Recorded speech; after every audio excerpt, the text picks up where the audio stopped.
السلام عليكم. من أحلى الكيكات اللي ممكن تعملوها الكيكة بالبرتقال.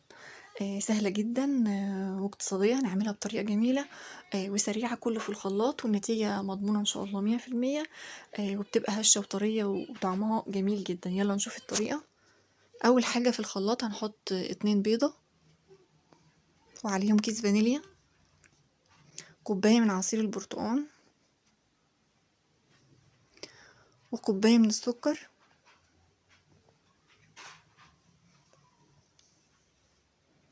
ونص كوباية من الزيت. وهنضرب المكونات دي كويس في الخلاط، وبعدين هنحطهم في بولة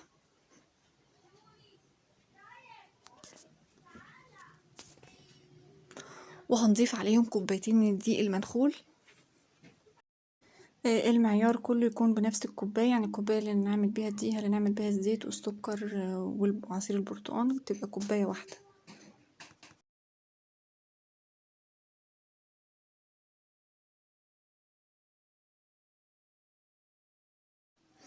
وكيس من الكيك شيف.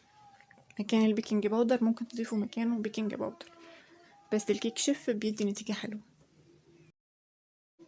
وبالمضرب اليدوي هنقلب كل المكونات مع بعض لحد ما يبقى الخليط متجانس وعجينة واحدة كده.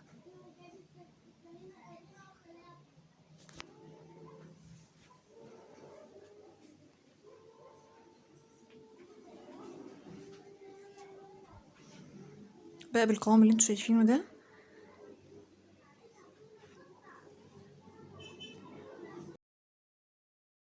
هنحضر بقى صينية نحط فيها حتة سمنة ونفردها فيها بالشكل ده،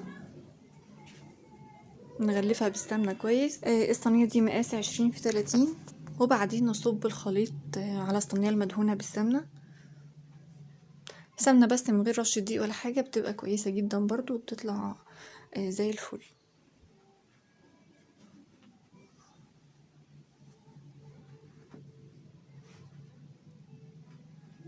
وهنخبطها خبطتين كده عشان نطلع الهواء والفقاعات اللي بتكون فيها. التسوية بقى هنشغل الفرن قبل ما ندخل الصينية 3 دقايق، هنشغله يسخن 3 دقايق بس، وبعدين هندخلها على الرف الأوسط أو اللي فوق لمدة 25 دقيقة على درجة حرارة 180 درجة. هتطلع معانا بالشكل ده. ما تطلع نختبرها بعود خشبي أو بخل عشان نتأكد برضو إن هي مفيش فيها أي عجين وإن هي مستوية كويس جدا. هنقطعها بقى لما تبرد. زي ما انتم شايفين سريعة، ما خدتش وقت في التحضير، كله في الخلاط، هو بس وقت التسوية بتاعتها. واهم حاجة برضو الفرن يكون سخن قبل ما ندخل صينية الكيك، وما نفتحش الفرن قبل 20 دقيقة، ما نفتحش على الصينية قبل 20 دقيقة عشان ما تهبطش وتطلع مظبوطة. النتيجة بتكون طرية جدا وهشة وطعمها بيكون جميل جدا. أتمنى يكون فيديو النهاردة عجبكم. لو عجبكم ما تنسوش اللايك والشير والاشتراك في القناة وفعلوا الجرس عشان يوصل لكم كل جديد. والسلام عليكم ورحمة الله وبركاته.